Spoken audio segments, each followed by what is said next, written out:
Item ಯಾವುದೇ ಇರಲಿ try ಮಾಡಿ ಆಚಿ ಚಿಕನ್ ಮಸಾಲಾ. ನಿನ್ನೆ ಚಿತ್ರದುರ್ಗದ ಹಾಸ್ಟೆಲ್, ಇವತ್ತು ಕಲಬುರಗಿಯ ಶಾಲೆಯ ಆವರಣದಲ್ಲಿನ ಬಾವಿಗೆ ಬಿದ್ದು ಬಾಲಕ ಆತ್ಮಹತ್ಯೆಯನ್ನ ಮಾಡಿಕೊಂಡಿದ್ದಾನೆ. ಬಬಲಾದ ಗ್ರಾಮದಲ್ಲಿ ಇರುವಂತಹ ಡಾನ್ ಬಾಸ್ಕೋ ಶಾಲೆಯಲ್ಲಿ ನಡೆದಿರುವಂತಹ ಘಟನೆ ಇದು. ಪ್ರಿನ್ಸಿಪಾಲ್ ಬೈದಿರೋದಕ್ಕೆ ಆತ್ಮಹತ್ಯೆಗೆ ಶರಣಾದ್ನ ಬಾಲಕ ಅನ್ನುವಂತಹ ಪ್ರಶ್ನೆ ಕಾಡ್ತಾ ಇದೆ. ಚಿಂಚೋಳಿ ತಾಲೂಕು ನಿವಾಸಿ ಗುರು, ಶಾಲೆಯ ಹಾಸ್ಟೆಲ್ನಲ್ಲಿ ಇದ್ದಂತಹ ವಿದ್ಯಾರ್ಥಿ. ಕಳೆದ 3 ದಿನದ ಹಿಂದೆ ಶಾಲೆಯಿಂದ ನಾಪತ್ತೆಯಾಗಿದ್ದಂತಹ ಬಾಲಕ ಇವತ್ತು ಶಾಲೆಯ ಆವರಣದಲ್ಲಿ ಇರುವಂತಹ ಬಾವಿಯಲ್ಲಿ ಶವವಾಗಿ ಪತ್ತೆಯಾಗಿದ್ದಾನೆ. 2 ದಿನದ ಹಿಂದೆ ಶಾಲೆಯ ಬೈಕ್ ಅನ್ನು ತೆಗೆದುಕೊಂಡು ಹೋಗಿ ಗೋಡೆಗೆ ಡಿಕ್ಕಿ ಕೂಡ ಹೊಡೆದಿದ್ದ. ಡಿಕ್ಕಿ ಹೊಡೆದಿದ್ದಕ್ಕೆ ಒಡೆದು ಹೋಗಿದ್ದಂತಹ ಬೈಕ್ ಡೋಮ್.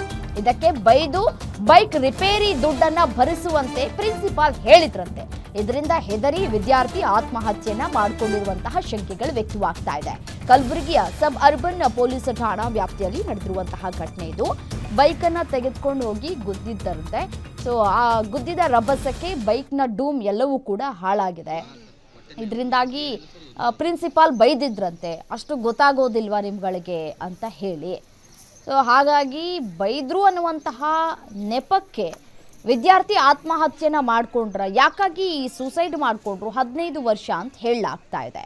ಬಾವಿಗೆ ಬಿದ್ದು ಬಾಲಕ ಇದೀಗ ಆತ್ಮಹತ್ಯೆಯನ್ನು ಮಾಡಿಕೊಂಡಿದ್ದಾರೆ.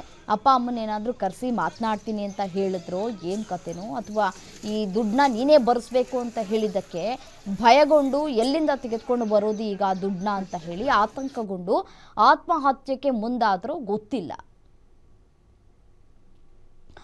ಏನು ಇದೇ ವಿಚಾರಕ್ಕೆ ಸಂಬಂಧಪಟ್ಟಂತೆ ಮತ್ತಷ್ಟು ಡೀಟೇಲ್ಸ್ ಕೊಡ್ತಾ ಹೋಗ್ತಾರೆ ನಮ್ಮ ಪ್ರತಿನಿಧಿ ಶ್ರೀಕಾಂತ್ ದೂರವಾಣಿ ಸಂಪರ್ಕದಲ್ಲಿದ್ದಾರೆ. ಶ್ರೀಕಾಂತ್, ಕಳೆದ 3 ದಿನಗಳ ಹಿಂದೆ ನಾಪತ್ತೆಯಾಗಿದ್ದಂತಹ ಈ ಯುವಕ ಇದೀಗ ಆತ್ಮಹತ್ಯೆಗೆ ಮಾಡಿಕೊಂಡಿರುವಂಥದ್ದು. ಯಾಕಾಗಿ ಈ ಬಾಲಕ ಆತ್ಮಹತ್ಯೆಯನ್ನ ಮಾಡ್ಕೊಂಡಿದ್ದಾರೆ?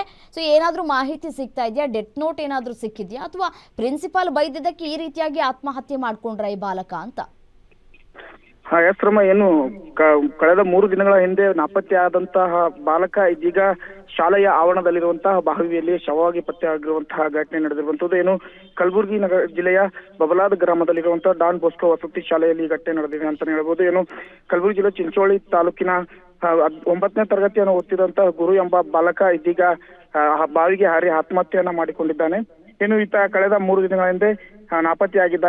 ಈ ಕಳೆದ 3 ದಿನಗಳಿಂದ ಈತ ಶಾಲೆಯ ಸಿಬ್ಬಂದಿಯ ಬೈಕ್ ಅನ್ನ ತೆಗೆದುಕೊಂಡು ಹೋಗಿ ಗೋಡೆಗೆ ಡಿಕ್ಕಿ ಹೊಡೆದು ಬೈಕ್ ಅನ್ನ ಜಖಂಗೊಳಿಸಿದ. ಹೀಗಾಗಿ ಶಾಲೆಯ ಪ್ರಿನ್ಸಿಪಾಲ್ರು ಈ ಬೈಕ್ ಡ್ಯಾಮೇಜ್ ಆಗಿರೋ ನಷ್ಟವನ್ನು ಭರಿಸುವಂತೆ ಬೆದರಿಕೆ ಹಾಕಿದ್ರು. ಇಲ್ಲವಾದ್ರೆ ನಿಮ್ಮ ಮನೆಗೆ ತಿಳಿಸ್ತೇವೆ ಅಂತ ಮಾತನ್ನು ಹೇಳಿದ್ರು. ಈ ಹಿನ್ನೆಲೆ ಎದುರಿದಂತಹ ಬಾಲಕ ಇದೀಗ ಶಾಲೆಯ ಆವರಣದಲ್ಲಿರುವಂತಹ ಬಾವಿಯಲ್ಲಿ ಹಾರಿ ಆತ್ಮಹತ್ಯೆಗೆ ಶರಣಾಗಿದ್ದಾನೆ ಎನ್ನುವಂತ ಮಾಹಿತಿ ಸದ್ಯಕ್ಕೆ ಲಭ್ಯವಾಗಿರುವಂತದ್ದು. ಈ ಕುರಿತು ಸಬರ್ಬನ್ ಪೊಲೀಸ್ ಠಾಣೆಯಲ್ಲಿ ಪ್ರಕರಣ ದಾಖಲಾಗಿದ್ದು ಸ್ಥಳಕ್ಕೆ ಪೊಲೀಸರು ಹಾಗೂ ಸೋಕಾ ಟೀಮ್ ಭೇಟಿ ನೀಡಿ ಪರಿಶೀಲನೆಯನ್ನ ನಡೆಸುತ್ತಿರುವಂತದ್ದು.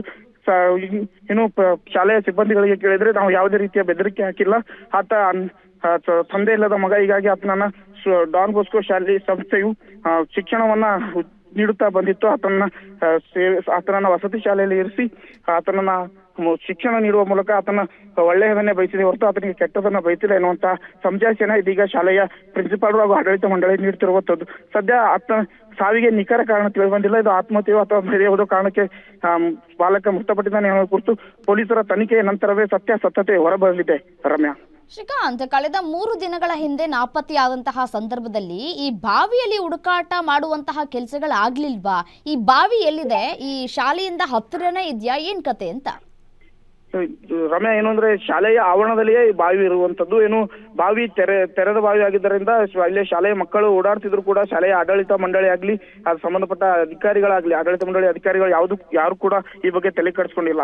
ಏನು ಇದು ಶಾಲೆಯ ಮಕ್ಕಳಿಗೆ ಅನಾಹುತ ಆಗಬಹುದು ಎನ್ನುವಂತ ದೃಷ್ಟಿಯಿಂದ ಇದನ್ನ ಮುಚ್ಚುವಂತ ಕೆಲಸವನ್ನ ಶಾಲೆಯ ಆಡಳಿತ ಮಂಡಳಿ ಮಾಡಬೇಕಿತ್ತು. ಆದ್ರೆ ಯಾರು ಕೂಡ ಈ ಬಗ್ಗೆ ತಲೆ ಕೆಡಿಸ್ಕೊಳ್ಳೋದ್ರಿಂದಲೇ ಈ ಅನಾಹುತ ಕಾರಣವಾಗಿದೆ ಅನ್ನುವಂತಾನೆ ಆರೋಪಗಳು ಕೇಳಿ ಬರ್ತಿರುವಂತದ್ದು. ಏನು ಶಾಲೆ 3 ದಿನಗಳಿಂದ ಆತ ನಾಪತ್ತೆ ಆದ್ರೂ ಕೂಡ ಶಾಲೆಯ ಆಡಳಿತ ಮಂಡಳಿ ಆತನ ಕುಟುಂಬಕ್ಕಾಗಲಿ ಯಾರಿಗೂ ಕೂಡ ಮಾಹಿತಿ ನೀಡಿಲ್ಲ.